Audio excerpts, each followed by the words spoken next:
guys, இன்னைக்கு Coimbatore Institute of technology அந்த காலேஜோடைய details தான் பார்க்க போறோம். இந்த காலேஜ் 1956ல எஸ்டாப்ளிஷ் ஆச்சு. அவினாஷி ரோட் கோயம்புத்தூர்ல தான் லொக்கேட் ஆயிருக்கு. இந்த காலேஜ் NAACயால அப்ரூவ் ஆகப்பட்டு ரெகக்னைஸ் ஆகப்பட்டிருக்கு. According to NIRF 101 to 150 rank ரேஞ்சில் தான் இது அப்ரூவ் ஆயிருக்கு. நம்ம ஒரு காலேஜை சூஸ் பண்ணும்போது அந்த காலேஜ் நமக்கு எல்லா ஃபெசிலிட்டியும் ப்ரொவைட் பண்ணுறாங்களா அப்படின்னு நம்ம செக் பண்ணுவோம் இல்லையா?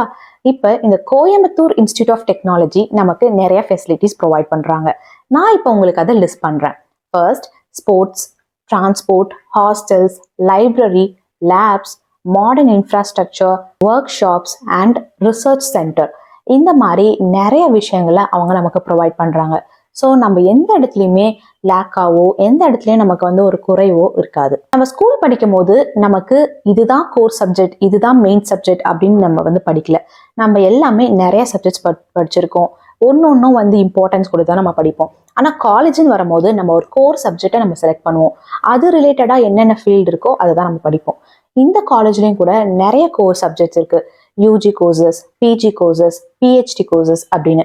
BE இருக்கு, BTech இருக்கு, ME இருக்கு, MTech இருக்கு, MSc, MBA, MCA அப்படின்னு சொல்லி செவரல் கோர்சஸ் இவங்க ப்ரொவைட் பண்றாங்க.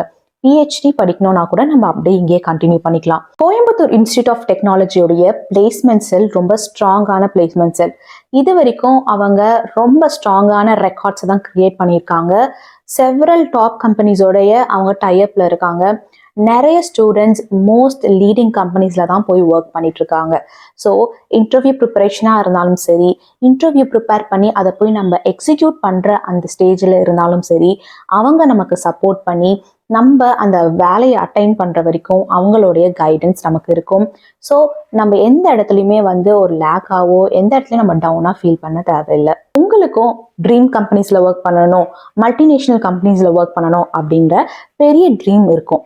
இந்த ட்ரீம்க்கெல்லாம் நம்ம நல்ல ஸ்கில் டெவலப்டா, நாலேஜபிளா இருந்தால் தான் அந்த பிளேஸ்மெண்ட்ஸில் போய் நம்ம ஜாப் அட்டைன் பண்ண முடியும். இந்த லட்சியத்தை நிறைவேற்றுறதுக்கு நமக்கு சரியான ஒரு கைடன்ஸ் தேவை, சரியான ஒரு கவுன்சிலிங் தேவை. இந்த கவுன்சிலிங்கும் இந்த கைடன்ஸும் நம்மளுடைய விவேகம் அகாடமின்றவங்க கொடுக்குறாங்க. ஸோ தட் நம்மளுக்கு ஏற்ற கோர்ஸ் எது, நமக்கு விருப்பமான கோர்ஸ் எது, நம்மளுடைய கரியர் எந்த மாதிரி இருந்தால் கரெக்டாக இருக்கும் அப்படின்னு நமக்கு கைட் பண்ணி நம்மளோட ஜேர்னியில் நம்ம கூட இருந்து நம்மளுடைய டெஸ்டினேஷனில் அவங்க போய் சேர்ப்பாங்க.